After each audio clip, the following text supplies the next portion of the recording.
Espace et paysage de l'urbanisation. Alors, l'urbanisation signifie que de plus en plus de personnes, elles vivent en ville. Et les villes, elles peuvent grandir en construisant plus de bâtiments ou en transformant des campagnes en villes. Quand cela se produit, le paysage change, il y a plus de maisons, de routes et de magasins. Et dans une ville, certains endroits sont très modifiés, tandis que d'autres restent naturels ou préservés. En résumé, l'urbanisation transforme les lieux et change leurs apparences.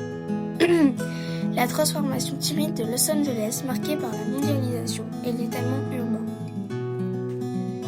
Le centre-ville, un poumon économique en pleine transformation. Le centre-ville, CV, est petit par rapport à la taille totale de la ville. Il est surtout un quartier d'affaires avec de nombreux gratte-ciel, sièges d'entreprises, entrepôts, usines. Le palais des congrès montre l'importance des activités économiques.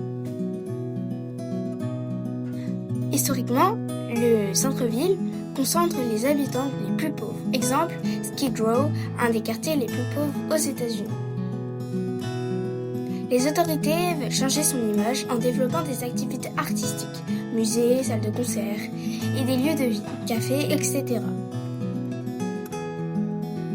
Ce renouveau favorise la gentrification.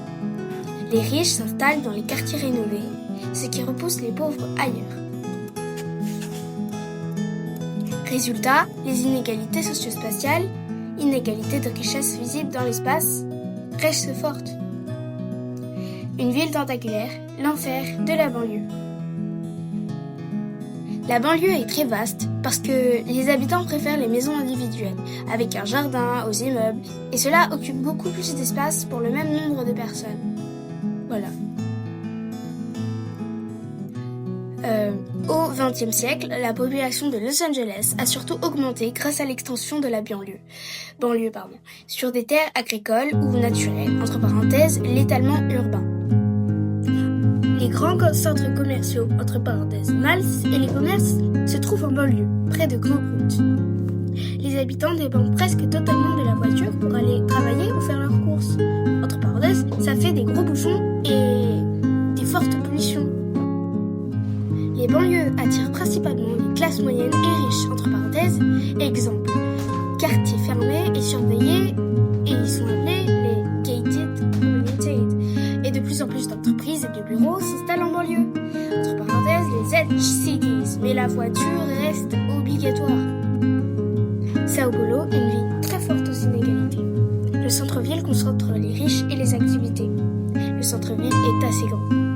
Il y a une fonction mixte. On y habite beaucoup de grandes tours d'habitation, on y fait du commerce et on y travaille. Entre parenthèses, des quartiers d'affaires.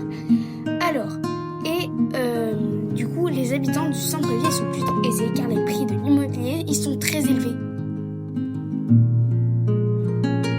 Mais il y a aussi beaucoup de sans-abri, des SDF.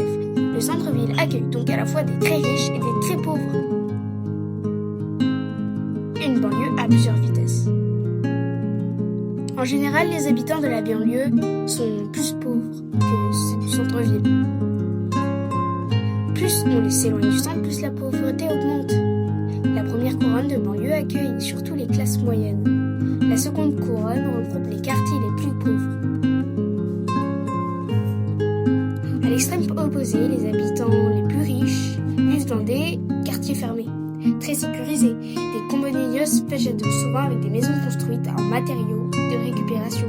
Ce sont des favelas.